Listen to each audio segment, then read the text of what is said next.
ఏంటి? ఇంకోసారి చెప్పరా? గంగమ్మ పర్మిషన్ ఇవ్వలేదా? అసలెవర్రా ఆ గంగమ్మ? ఏ కాలంలో ఉన్నారు?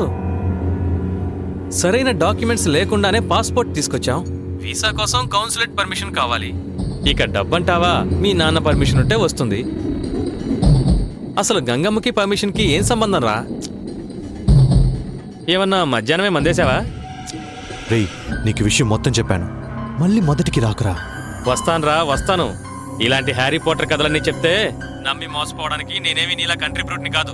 వచ్చి జుట్టు పట్టుకుని లాక్కెళ్తాను. మర్యాదగా బయలుదేరొచ్చాయి. రేయ్, ఇప్పటికే మిస్ అయిపోయి బుర్ర బద్దలైపోతుందిరా. నువ్వు ఇంకా టార్చర్ పెట్టకరా. గంగమ్మ పర్మిషన్ లేకుండా మా గ్రామం దాటి ఎవ్వరూ కాలు బయట పెట్టడానికి డేర్ చేయరు. అది జరగని పని, ఓకే? సరే, ఓ పని చేయరా. మీ ఊళ్ళో ఉన్న మగాళ్ళంతా రేపటి నుంచి చీరా జాకెట్ వేసుకుని మేము ఆడంగోళ్ళం, ధైర్యం లేని వాళ్ళమని చెప్పి తిరగండి. రే ఆపురా బాబు. లేకపోతే ఏంట్రా, ఒక మగాడివయ్యుండి ఎవరో గంగమ్మ చెప్తే గాని ఊరు దాటలేని నిన్ను ఏమనాలో నువ్వే చెప్పరా. సర్లేరా, నేను టూర్కి వస్తున్నాను. Okay, bye.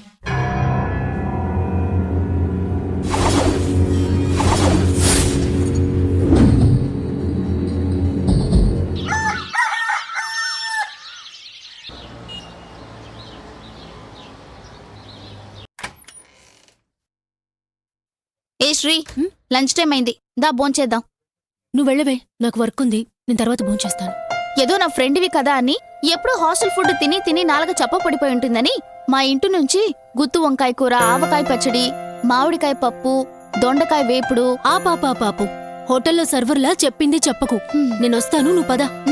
నువ్వు రావాల్సిందే. రా. అయ్యో, 1 సెకండ్. ఏ పద. Okay, 1 second. ఏమైంది? ఫోన్. పద.